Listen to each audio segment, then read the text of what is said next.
Artlist.io.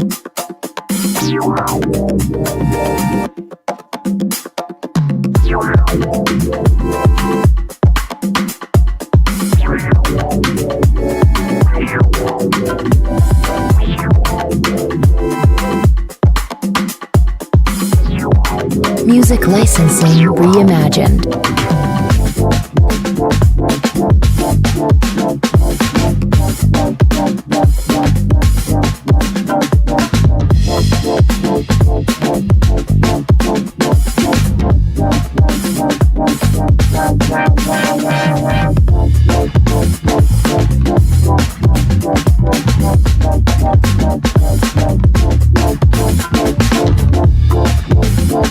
Artlist.io.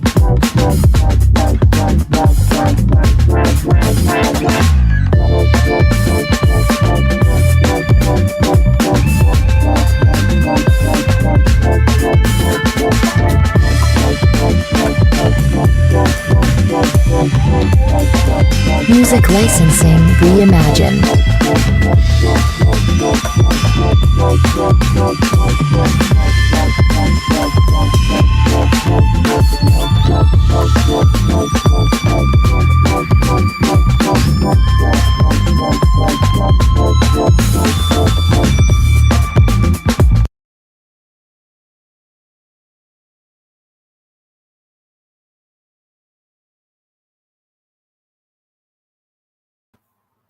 Hey, peace and blessings, family.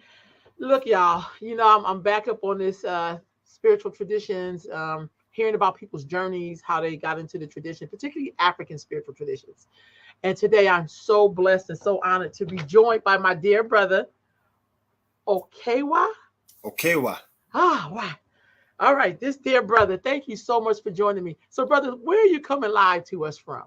Thank you for having me. First and foremost, I really, really appreciate it. I appreciate this outlet and it's needed. So I once again appreciate you. Thank you. I am tapping in from Atlanta, Georgia. So how did you get to Atlanta? So I got to Atlanta from Las Vegas. I was living in Vegas for 10 years. Okay. And I'm a professional dancer. So I was in Vegas performing that entire time. And during the pandemic and shortly after the pandemic, when things started to reopen and kind of get back to normal, I took that moment to kind of just jump off the porch and say, it's time for me to go to Atlanta and pursue television and film because I want to act on TV and film. So I said, you know what? I think now is the time and I'm going to take it. So I packed my car up. I drove 2 days and we got here. So. Sorry about that. Sorry, go ahead. No, I was saying I packed my car up. I drove for 2 days and, we made it here blissfully.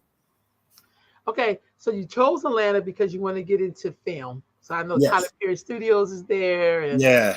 It's like Black Mecca in down there in Atlanta. Black Mecca, yeah. Black Hollywood. Black Hollywood, all the sound stages are here. The production companies are here. Yeah. For those that are into the comic book world and Marvel Universe is here. So, wow. Yeah. Wow. So where are you originally from?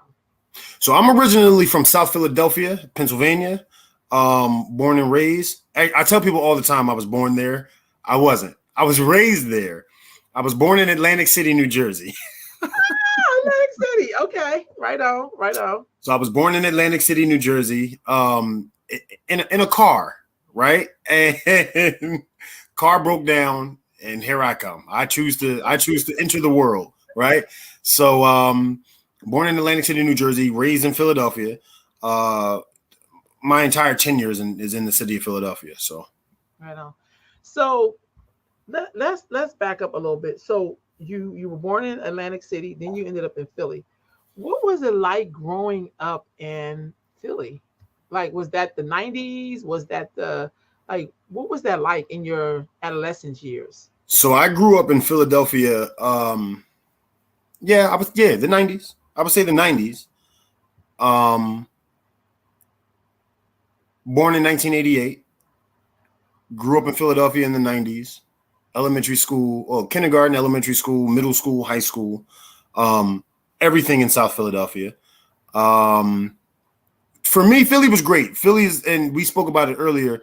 Philly is a super duper blue collar city. Pennsylvania is a super duper blue collar state. So to be raised around and have the understanding of hard work and ethic, drive, especially as a dancer, as an entertainer, as an actor, a singer, all that, a musician, all of that stuff. Just understanding like being the first one there and the last one out. That's how I was raised, and that's where I come from. So, what were you doing besides singing and dancing? Do any spiritual work in your adolescent years, or were you exposed to this tradition at all? Of course. Yeah, that story. You see how big the smile on my face got, right? Yeah. That man, exposed to it. I mean, I don't think can you ever overexpose someone to something, right? I really don't know that answer, right? But exposed to it, absolutely. So I come from a family that is well known and well versed in the Ifa, Lukumi, Orisha community in the city of Philadelphia. My grandparents are actually the eldest priest and priestess of the city of Philadelphia, with my grandfather being a chief Baba, a Babalawo, an Omo, which is child of Shango, and my grandmother being the eldest priestess of Philadelphia. They have about 50 plus years. The last number, I don't want to be wrong, so I'm not going to say it out loud. But 50 plus years in Orisha and Ifa worship. My grandmother is a priestess of Oshun, the eldest Oshun priestess in the city of Philadelphia. My grandparents are in their early 80s right now. So my family also created, thanks with the help, well, not help, but the creation from my grandparents, they created a festival which is considered the eldest and longest running African street festival in America, which is called Odunde. Mm-hmm. And that was created by my family. My grandparents created that with the help of my aunt Lois Fernandez, Ibayan Bayantunu. She's no longer with us in the physical realm. Was created by my grandparents with the help of my aunt Lois, which is my grandmother's older sister. So she had a certain sense of connections in the city of Philadelphia, so far as city hall and politics and all of that type of stuff. And they brought her on board to create this African festival, which is a festival geared to celebrating and honoring Oshun. But, back in the late 60s, early 70s, they couldn't name it the Oshun Festival because nobody's going to get that. Nobody's going to understand what the context is behind that unless we spend all day explaining to people why it's called that. So they just kind of, in a general format, they said, we're going to call it Happy New Year. So we're going to call it Odunde, which is a celebration that comes from Nigeria that they do every year as well. So, yeah. So I've been overly exposed to this. I grew up in it is all I know. Right on. So with that being said, when you were younger, when everybody else was going to church, or because it's just Philly, maybe they was practicing Islam, how did this African spirituality for you as a young person, like, did you find yourself having to explain that all the time, or was it just like, we just doing this over here? Yeah, actually, I always found myself explaining it. So growing up, my brother and I, we went to school in the Italian neighborhood. So South Philadelphia is broken up, as Philadelphia is for those who are familiar with the city of Philadelphia. South Philly is broken up into two parts. So you have a big side, you have a small side. We're from the small side of South Philly, which is closer to Center City. But all of our lives, we went to school in South Philadelphia. So as I mentioned earlier, I went to kindergarten, elementary school, middle school, high school in South Philadelphia. Right. So being around a diverse group of kids and a diverse group of people and growing up around a diverse group of people, whether it was in my neighborhood, whether we were traveling out of the neighborhood to go to school or to go play basketball or to go to dance class or to go to, practice for sports and things like that. There was always something that was being explained. My entire family, we all have Yoruba names, right? We all have Yoruba names. So explaining that in school and having to correct people on a consistent basis and explaining your religious practice, explaining what it is that we do, explaining what it is that we come from, and trying to teach people that look like us where actually it is that we come from and the respect that we're supposed to have for this. It became tedious in a sense. It became, a lot to deal with. I tell people all the time that are newbies in the practice or that have spent quite some time in the practice is that I was the guinea pig for this. Right? I was the guinea pig for this, right? So being as though I do have a traditional Yoruba name, right? I used to get made fun of for my name. I used to get made fun of for my cultural upbringing and my cultural love and the respect that we came with it. And I was the kid, my brother and I, we were the kids in kindergarten, first day of school, or pictures and things like class pictures, and dripped and draped up in African, traditional African garb because we wanted to wear it. You know what I mean? So we used to get talked about that, and we'd talk about our names, and but that's neither here nor there. So yeah, it was always an explanation that had to be given behind why are you different. You know what I mean? So yeah, that's where that part plays in that. Did that change for you when you got, like, say, to high school? For me personally, yes, it did. It did change because I went to a performing arts high school, so everybody was different. Everybody brought a certain sense of difference to that institution, everyday life. Being able to see that, I was like, oh, okay, I'm okay here. I'm normal here. I'm regular here. And then I also went to school with other practitioners of the faith, and so something recognizable. Right on. So let's back up for a minute. You said Yoruba. So a lot of people may not know what that is. Mm-hmm. Some people think it's just a tribe in Africa, like there are Aways and Fantis. And what you said, Ile, like what are all of those things? Okay, so I know, right? I'm just talking like, Okay, that's what we're supposed to do. That's why I say interview. Ashe. So Ile. Okay, so as Sister Rolanda, you mentioned Ile or Yoruba. What is Yoruba, right? Yoruba is, of course, lack of a better term, Yoruba is the tribe, one of the main tribes out of West Africa, but out of a certain region of West Africa, Nigeria, right? So Yoruba is the tribes. There's multiple tribes. You have Efik, you have Igbo, you have, the Yorubas and a few others.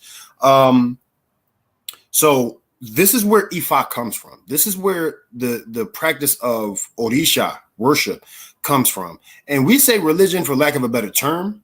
And in conversational value, we say religion. Mm-hmm. Ifa is actually not a religion. Ifa is a way of life. Ifa is a way of life. Ifa is something that you practice on the daily, from sun up to sundown, every hour on the hour. There's certain positions within Ifa, there's certain setups within Ifa that make it a way of life. I tell people all the time, think about it this way. When you're driving down the street and you get that green light that you never get on a street that you always drive down, and you get that green light, that's a part of the everyday practice, right? I'm thankful for that. Wow, Orishas, Olodumare, I never get this light. I'm always late to work. Thank you. You know what I mean? So in that sense, in that essence, that's how you are able to see the factor of it being everyday life. Gotcha. So I'm just, speaking Yoruba, saying certain words that are respective to the Yoruba language, Ile, house, Orishas are, our guardian angels, or Olodumare, God Almighty, Ifa, the ultimate diviner, the ultimate, testament and understanding of destiny and things like that. So how do you feel now that you start to see a little bit more people, a lot of people practicing this tradition? How can I say? How do you know when it's like, usually when people go to church, like it's like 1,000 churches on every corner. You know what I mean? Especially in Black communities. Oh yeah. You don't always see that with this particular spiritual tradition, if you Mhm. will. How do you feel about it getting more light? But we do have a lot of eBay, Facebook. How Yep.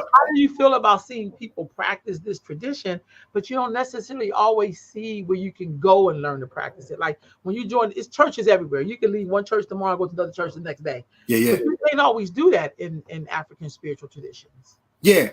So that's actually that's a really good one because it's a lot of it's a lot more prevalent these days in certain places in the United States, right?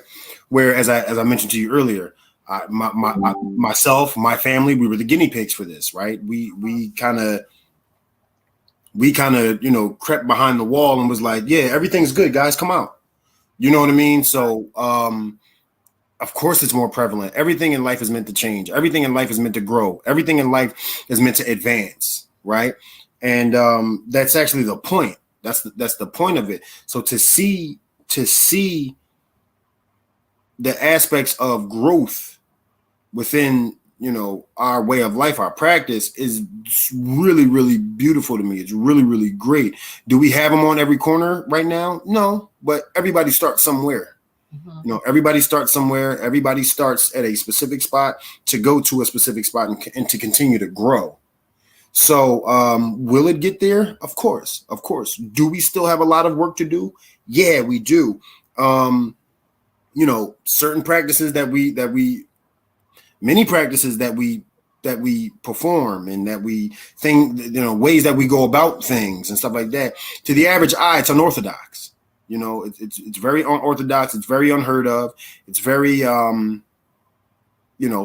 can't see that, or let me turn away, or no. That is our right to God. That is our right to the Orisha. That is our right to Egun, our ancestors. And that's what they did. We're just kind of keeping it going. We have to kind of stop looking at things as a people, right? As unorthodox and wrong and this and that and that and this. So if it was wrong, don't eat fast food anymore.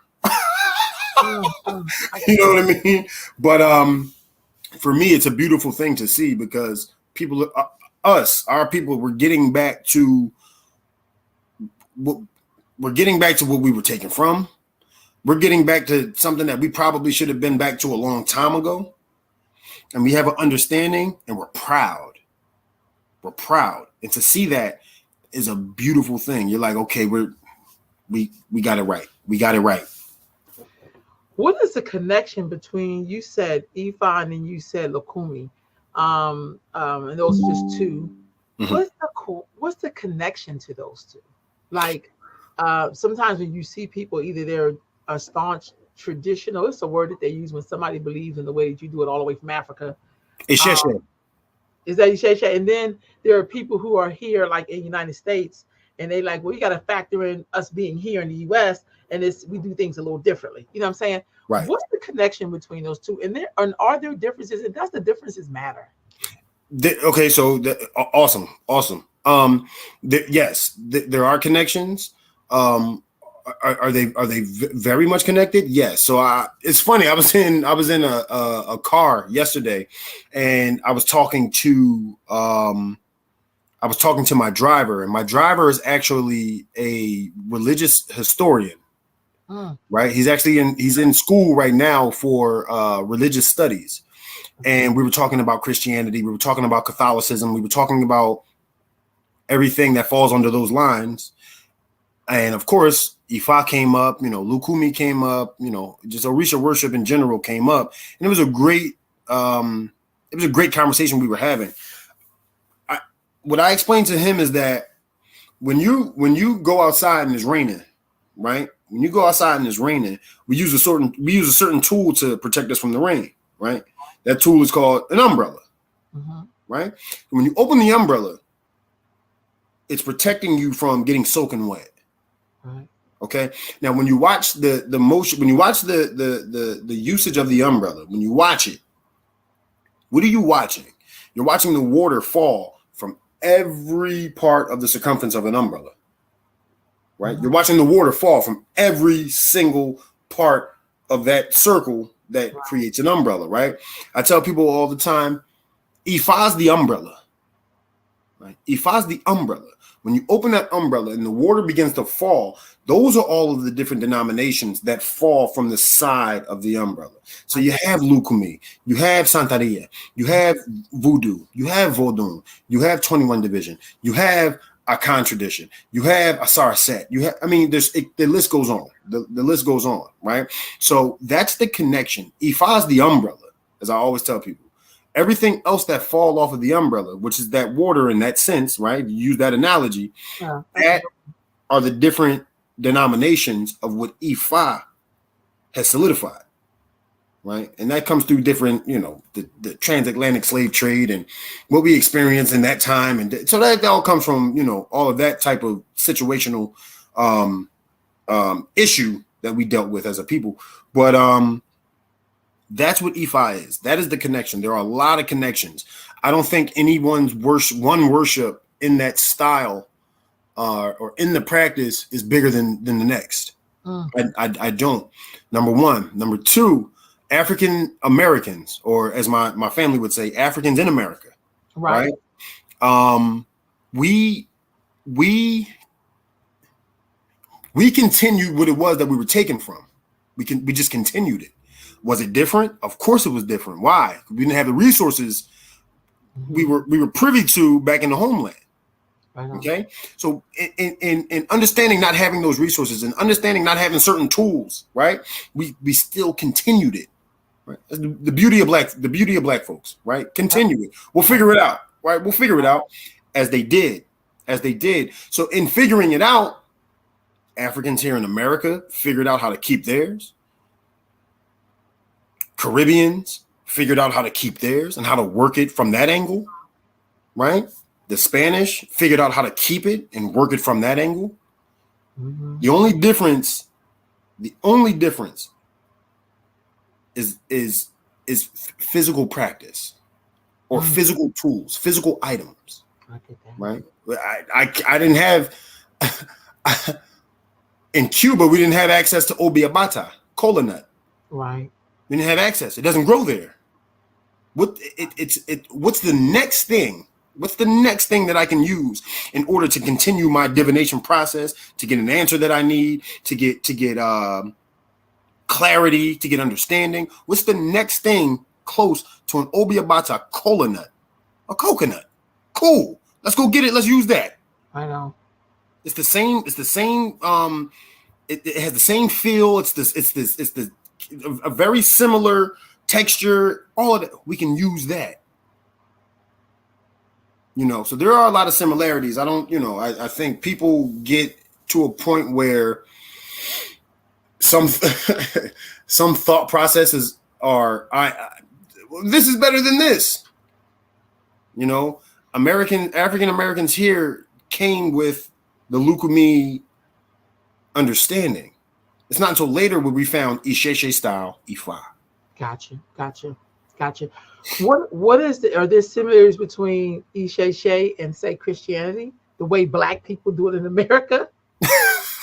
Of course. Oh my God, yes. Of course. Which now I could be responding biased a little bit, but of course there are. Number one. Number two, a lot of that practice comes from us. It comes from Isheshe. It comes from what it is that we believe in and what we practice. A lot of difference, but a lot of that comes from how we practice and how we worship. So there's so many similarities. I mean, the Holy Ghost is, off the rip. What's the Holy Ghost? The Holy Ghost is somebody getting possessed, speaking in tongues. Is somebody speaking a language that is a very sacred language, but it does mean something. When you hear it, you understand the power of it. You know what I mean? Us going up to a person and speaking to them in a religious format when possession happens and ain't nothing but the Holy Ghost. So yeah. So have you seen Woman King yet?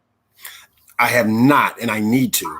I should have saw it on day one. So Ifa is in there. So that, just so you know that. So all of that stuff is in there. However, so blood sacrifice is in there.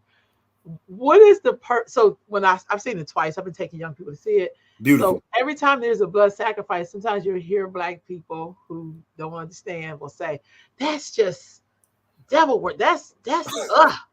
What is the purpose of black blood sacrifice, and how is that connected inside of Christianity? So I think sometimes you have to give people a reflection of themselves when they're looking at things. It's like, well, your book do that too.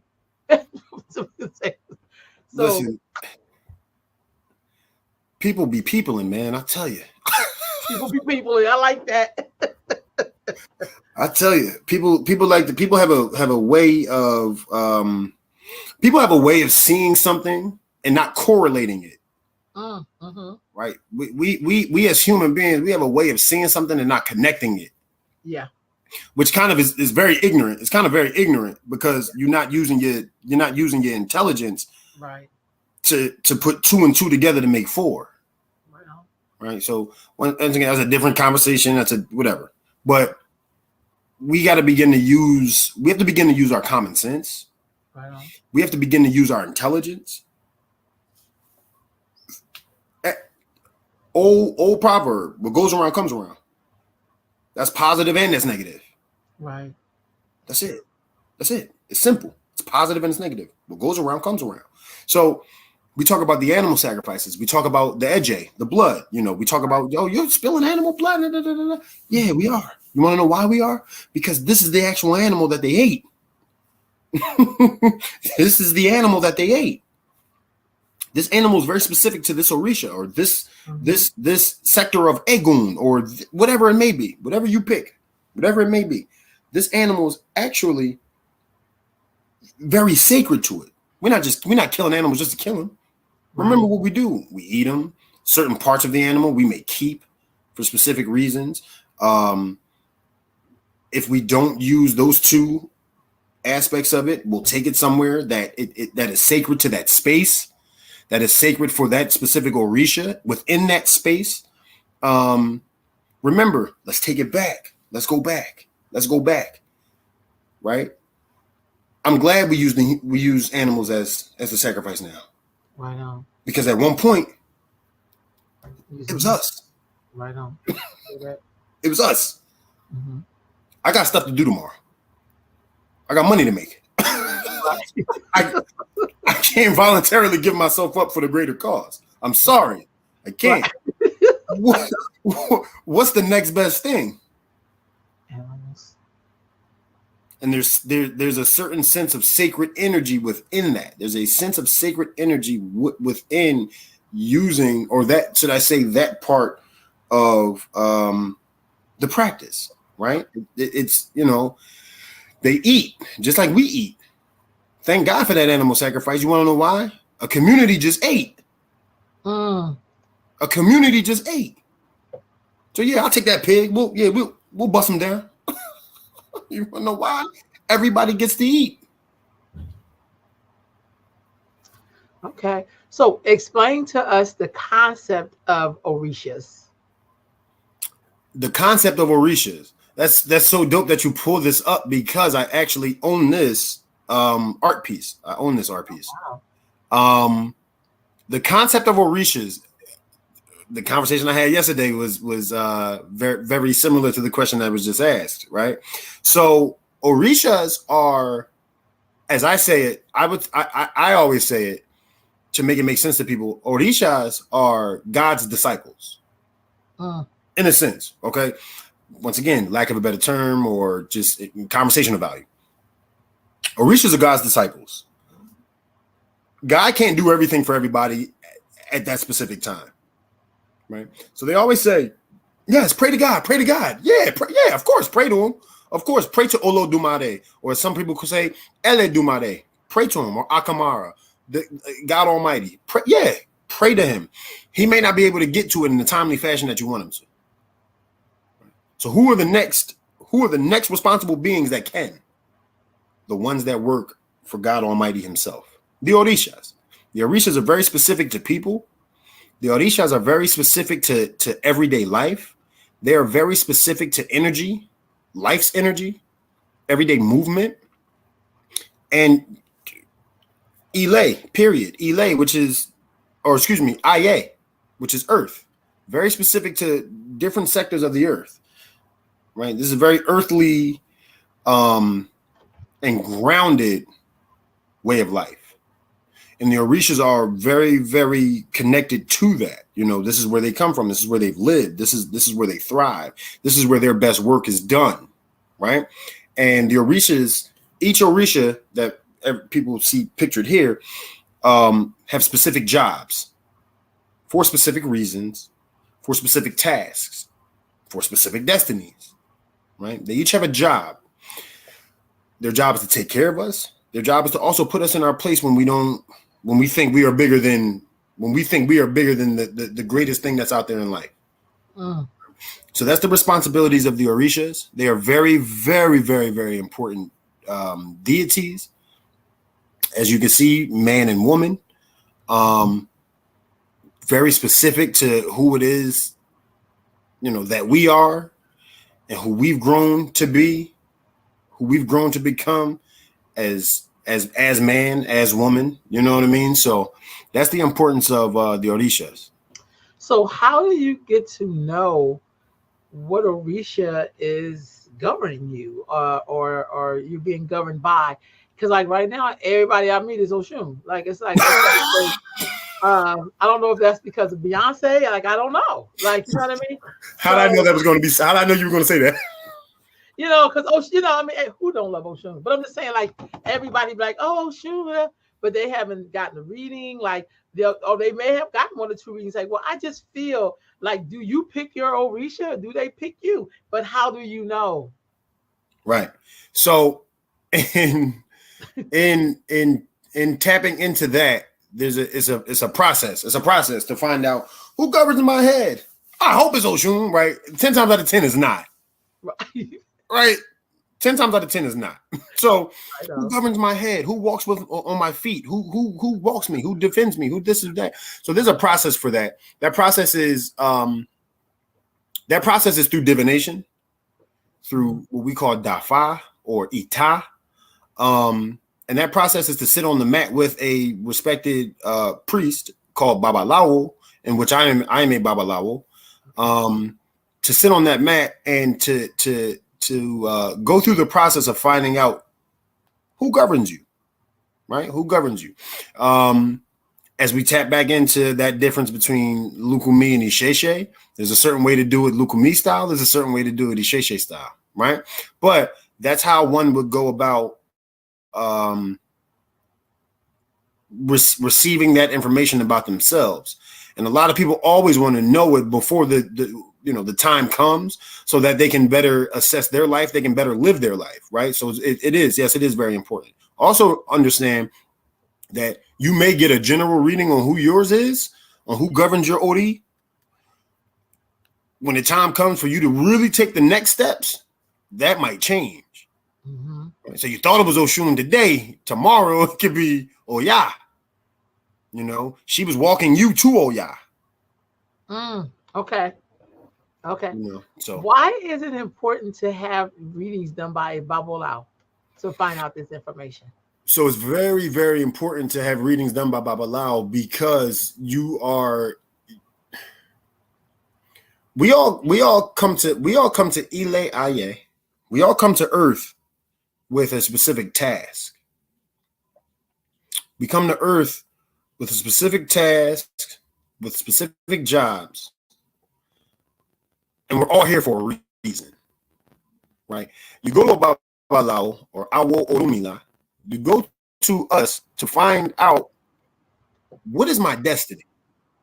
What is my reason for being? What am I supposed to be doing out here? What is my calling? What is my objective?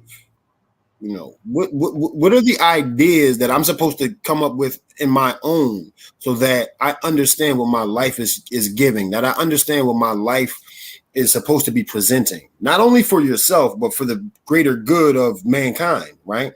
We believe that we speak about Iwa Pele, and we speak about Iwa Rere, gentle character, gentle character, right? And we say a motto that I was raised with is to bring good into the world and let none be lost, right? When you have an understanding of that type of motto, when you have an understanding of that type of teaching, general form, you have an idea of my purpose here on life or in life. Okay, cool. So I'm here on earth. I understand what my purpose is. I understand. And if I don't, I need to go and seek help or seek that understanding from a Babalawo. I need to see what my destiny is. I need to see what my purpose is. I need to see where my importance comes from in life. A lot of people don't have that. I had this conversation yesterday as well. Mm-hmm. A lot of people don't have that understanding of their importance in life. What is your purpose? What is your purpose? That's why we live in tumultuous times right now. Mm-hmm. Mm-hmm. No one understands their purpose. What is your purpose? That's the importance of sitting with a Babalawo. Okay. So once you go through that whole step, when do you know you're supposed to be initiated? And if so, what is initiation? Like, why do you need to do that? You just get readings and doing what the Babalawo tell you to do. Some people do. Some people get readings. They're doing what the Babalawo tell them to do. Some people is really hitting them and it's touching them, and they're like, you know what? It's my time. Or Orisha has come to them. Egun has come to them. The ancestors, right? Some people may say Olodumare came to me and really reassured it for me. Right? Okay, great. Now do it. Let's go. Let's do it. Right? Let's do it. You're putting yourself in understanding that motion and understanding that movement. You're putting yourself in divine timing and in a divine order. Right? So it needs to be done. Right? People get that when, I mean, everybody's story is different. Everybody's story is different. Mine, I needed it. And there was a series of readings I had gotten. There was a series of work that I had gotten or that I had done and things like that kind of reassured that, hey, brother, it's the clock is on. It's go time. Let's go. So I think when it really hits set person, it, and that's when you jump with it. And that's when you go with that. You go with your feeling. Some people say that your gut feeling, that's when you go with it. Right on. Is there what do one do if you got a reading and you've been getting readings and then you realize the person who gave you the reading wasn't really ordained to do the readings? Mm-hmm. Does it make all of that stuff null and void, or do you? Because sometimes I talk to people, they've had like bad experiences, mm-hmm. and they like done on the tradition. Like, like in church, if you have a bad preacher, you go to another damn church. You know what I mean? You don't be like, I'm done with Jesus. Like, they don't never just give up on Jesus. You know what I mean? They just go to the church. Right. So what suggestion would you give to someone if they were really struggling and needing to, they thought they was getting the work done right and turned out that none of this stuff was right? So that was great question right there, because a lot of people need to a lot of people have fallen victim to that, and a lot of people need to understand that it's not a rush.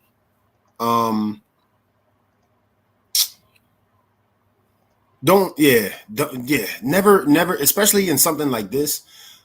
I encourage people never to rush. I encourage people never to rush. Please do not rush. The reason you are not rushing, and the reason you shouldn't need to rush, is because that everything comes when it's supposed to come. Everything will happen for you when it is supposed to happen for you. Okay, everything will transpire for you when it is supposed to transpire for you. So the key word is when it's supposed to. Got you. Okay. Rushing this just to get certain accolades or certain titles or certain ifs, ands, or buts. Can you teach? Right.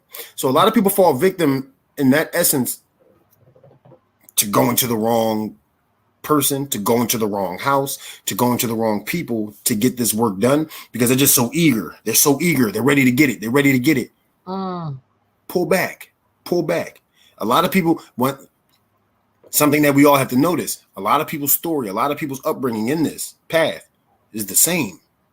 It's the same, because we all were just fighting for understanding. We were fighting for not only understanding in our life, we were fighting for understanding for our lives. So we rushed it, right? Don't rush it. When you don't go with someone that is ordained, it is null and void. It is. Certain points might have been made that are correct, that you can kind of connect to and tap in with, but it wasn't by somebody that was ordained. It wasn't by somebody that went through the process. It wasn't by somebody that is giving the correct word. It wasn't from a true Awo Orumila. It wasn't from a true person that studies this, that knows this, or that comes from this. So it does null and void it, right? Until you go and you get the right. I tell people all the time as well, clients and, you know, a few of my godchildren, I tell them, I say, you don't find Ifa, Ifa finds you. Wow. You don't find Orisha, Orisha finds you. In turn, of course, you do find it. Of course you do, because you lay your eye on it. You notice it. You're like, okay, but that was Ifa finding its way to you. And that is a very honest, that is a very honest movement. That is a very honest phrase. We just got that. We have to notice it. We have to understand what journey that we have just embarked on. You know, a lot of people find this practice, a lot of people find this way of life from getting invited to something that's beautiful, not to the nitty gritty of it. Right. But that it's opened them up.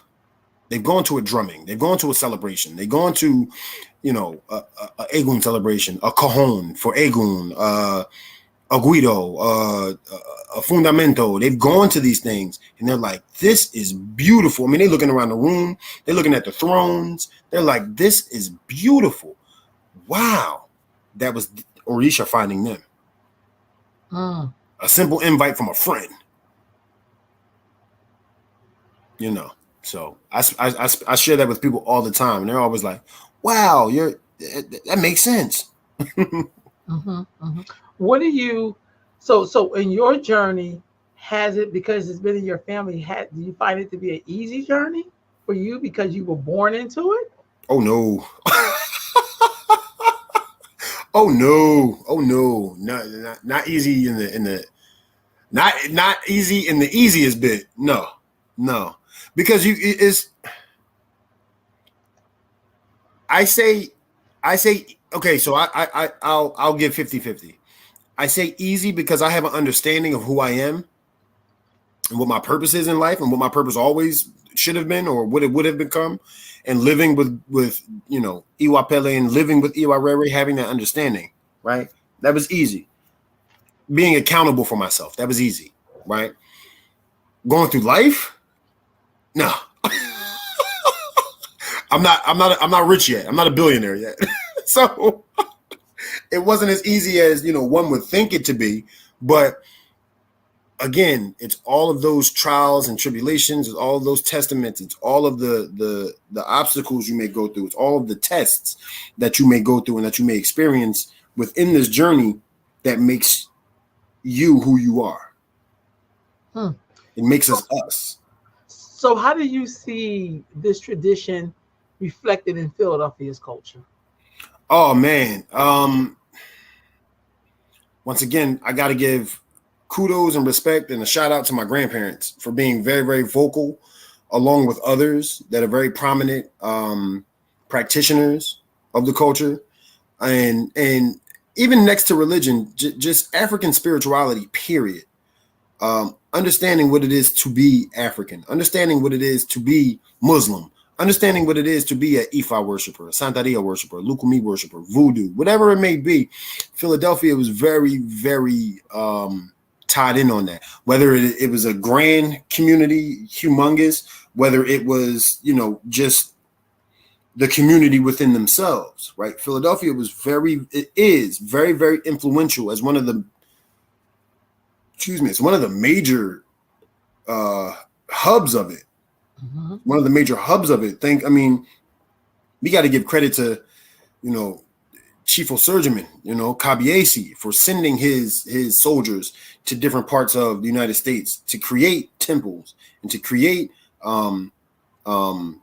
religious institutions and study hubs and places where you can have classes and places where people can learn, you know. So Philadelphia is one of those places. My grandfather was sent to Philadelphia to create that from the king of Oyotunji village. Just seeing that work and being a part of that history, being a part of that that knowledge and that upbringing, man, it really makes you feel, it really does make you feel special. But it's an ongoing joke that my uncles and I have, my mom and I have, my aunts, and it's an ongoing joke that we don't boast it. We've lived it. I mean, a lot of times I don't know that I'm the big guy in the room. I'm just here. I'm here for the festivities. You know, I'm here to work. I'm here to, you know, pay my due diligence and things like that. So Philadelphia is major. So there is a king in America, like from Africa, or when you say Olatunji Village in South Carolina, like what? Tell us about that lineage a little bit. So got to give a shout out to Oyotunji Village in South Carolina. Oyotunji Village, Chief Osurgerman Adefumi, or as many called him affectionately, Kabiesi, was very pivotal in North America, right? Very pivotal in America so far as bringing Yoruba culture to the States and understanding what it was that our people needed, right? This is back in the days of, you know, major cultural upbringings, right? The Black Panthers, right? You have the Nation of Islam's, you know, the Fruit of Islam's. You have, you know, all of these, you know, pro-Black teachers and thinkers and things like that. This is when that came up. So he's very influential for bringing the African understanding of what Ifa is, of what Orisha worship is, to America, you know, to the States, more in New York, East Coast, you know, down South. Very, very influential in doing that. He created the first Yoruba American Yoruba village here in the States, right? And they are still thriving today. They are still doing major work. They are still very influential. Because of them, other institutes have been opened and other ilays and you know, religious temples have been opened and created and still thriving today. So we all always have to give credit to, you know, Osurgerman, credit to, you know, Baba Kabiesi, Chief. Is that him right there? Ashe. Yes, indeed. So he was the king in the village in South Carolina. Yes. So he's the first African American to go to Cuba and make Orisha. Got you. Okay. Yeah. Okay. So then your grandfather worked with him. Yep. Okay. Very close, very like right hand man. Okay. And then he left and came back up to Philly, or just picked Philadelphia to come in? That part of the story, I don't know how and why he ended up in Philadelphia. I think it's because he was sent to Philadelphia. But my grandfather's from North Carolina. And then I always say my grandfather's from two places, North Carolina and New York. He got connected and they became, you know, they became, you know, working partners, and people were sent to different sectors of the United States, and he ended up in Philadelphia, you know, and then he met my grandmother. One thing led to another. That was all she wrote. And here we are, this influential Philadelphia family in Orisha worship. Right on. You know. So that makes sense, because that's part of the migration pattern, to be honest with you. Yep. Coming from, I know my dad's people are from South Carolina, my mom's people from Virginia. That's the migration pattern. That's how they ended up in Philly. Yep. So thank God. That's beautiful. That's beautiful. Oh yeah. Do you ever go back to Olatunji Village? I have not been to Oyotunji Village since I was, I want to say maybe like 5 or 6. Okay. 5 or 6. And the only reason I haven't gone back is because I travel myself, you know, as a professional dancer, as a choreographer, teacher, artist. I travel myself, so I go where the money is. But I will get back to Oyotunji, especially now. I'm a lot closer, living here in Atlanta, Georgia. So I need to go and, you know, pay my respects and pay some homage there, and just, you know, just be amongst, you know, a lot of the brothers and sisters that I know, and a lot of the elders that I've heard of. Right on. So your dancing, is that a reflective of your spiritual belief? Wow, that was a good question. Yes and no. More of a percentage of it for me is a reflection of my spiritual upbringing, my belief. Reason being is because I came from acting into dance, So I did musical theater, which has a dance component. And my choreographers and my teachers, directors, they saw something good in me, and they were like, "Yo, you should give this a shot." And I was like, "No, no, I'm not. I'm a thespian. I am an actor. I'm an actor. I'm an actor. I don't want to, dance took me and said, 'Come here, boy. I got you.'" And for me, dance was always something very, very like intriguing and interesting, because as an actor, to make people feel a certain emotion, you can hear us. Right. We're talking, right? We're doing a dialogue. We're doing a monologue. We're doing, we're sharing whatever the story is about, right? Verbally. Dancers, no. They're doing that through movement. Flying through the air, turning on one foot. I mean, certain movement and just style and, contemporary ballet, modern, jazz, hip hop, tap. I'm feeling all of these emotions, and you're not saying a single word. I said, that's an act of God. That's an art of God. I said, I got to be a part of this. And that was all she wrote. So what is your duties of being a babalao? Like, are you active in the Ile, or are you just kind of like, what are you doing? No, I'm floating with it. No, I'm playing. No. I'm kidding. I am an active babalao. I'm an active, I'm a very active babalao. I'm a traveling babalao. I mean, for those of you who are watching, and for if you know, Orumila did not stay in one place. Orumila is the man who speaks multiple languages. He is the man who knows, he understands everything and everybody, and he traveled. He was a nomad. Orumila traveled. So I think that is it's a plus for me, right? To have that energy and to come with that spirit already before becoming babalao, and then understanding that he was a man that traveled to many places. I'm like, oh, wow, that makes sense. I've traveled to many places as a professional dancer, whether it be Europe, Africa, whether it be here in the States. I've traveled all of these places, and I've worked IFA in a lot of these places, whether it was for myself, whether it was for clients or my godchildren. I have worked IFA in all of these different places, and I give so much thanks for that. But yes, I'm a very active babalao throughout the United States. Not only am I a babalao, I am Omo Agayu. Aganju is my father. Oshun is my mother, right? And I'm also what you call a tambolero or an Omo Anya. I am a initiated bata drummer. So I play the sacred bata drums, which are called Anya or Fundamento. It's a set of three, right? 3 bata drums. You have the mother drum, you have the father drum, and you have the baby drum. The Iya is the mother. The father is the Itotele. The baby drum, the child, is called Okonkolo. So I am a pretty well-versed drummer. And I mean, you name artistry, I do it, so, and it all ties into being a babalao. It all ties into being a solidified worshiper and high priest of this faith. Right on. So if someone was interested in learning more about this, what would you tell them to do? Would you ask them to seek out first before getting on this path? Wow. What would I tell them to do? Man, it's a lot. We'd be here for another 30, 45 minutes. That's a lot. As I mentioned earlier, a lot of people,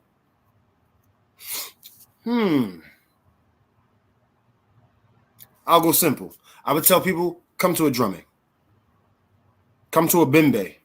Come to a tambor. Come and hear the music. Come and see the dance. Come and listen to the drums play. Come and experience it. In which a lot of people, that is their first experience ever. They've gone to a drumming. You can ask the average person, how did you get into Odisha worship? How did you get into this? I went to a drumming. The drumming was lit. It called me ever since, So me personally, and no, I'm not being biased in saying that. I am a drummer, and come see us rock out.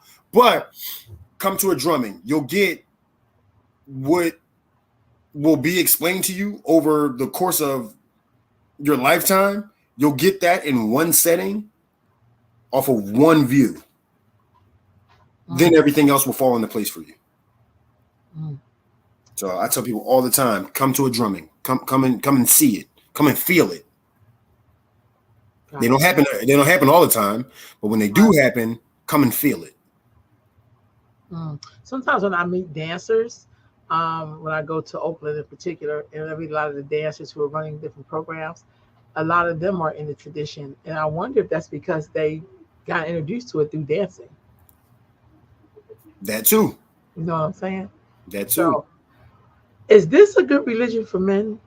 A good spiritual practice for men? I see a lot of women, but I just wonder how it pans out. Yo, you firing off right now. These are some great questions. These are questions people don't ask. This is awesome. I just wonder, because I do see a lot of women, but I just, for men, I mean, this is a lot of work. Oh yeah, no, it's really great for men, and we need men. We need men, and a lot of things. People ask all the time. Okay, so is E5, is it male driven or is it female driven? It's a mixture of both. One can't move without the other, right? One can't move without the other. So we need men. I would say this: men are the muscle within the religion. Okay, men might be the diviners or the big babalaos, the big priests, chiefs, and this and that and this. But we can't move without the female, the female energy. We can't move without that. There's a lot of work that needs to be done. I can't do all of that work with an elay full of men. We need that female energy around. We need, those hands to bless certain things. We need those hands to work certain things. Women know something that we don't know. We know something that women don't know. How do we know it all together? You bring it together. So it's not, it's not 100% matriarch. It's not 100% patriarch. Right on. We need it.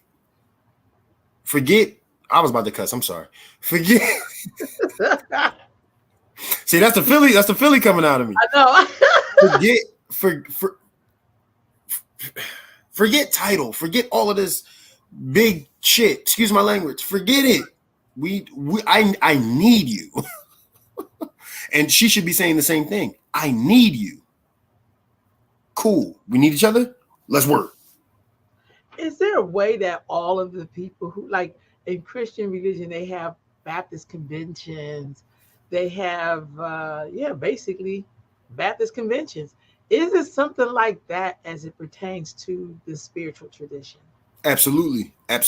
So, bringing it back full circle again, understanding the festival that my grandparents created, Odunde, right, in the city of Philadelphia, the eldest running, still active African religion in the United States, right? You have that. Even in Africa, you have many, religious celebrations that happen at certain times of the year. Here in Atlanta, Georgia, we have a humongous one coming up this weekend called Oshun Festival.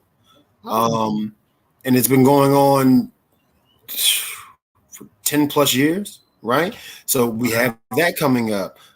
We actually were very, very busy this past weekend with a couple of festivals.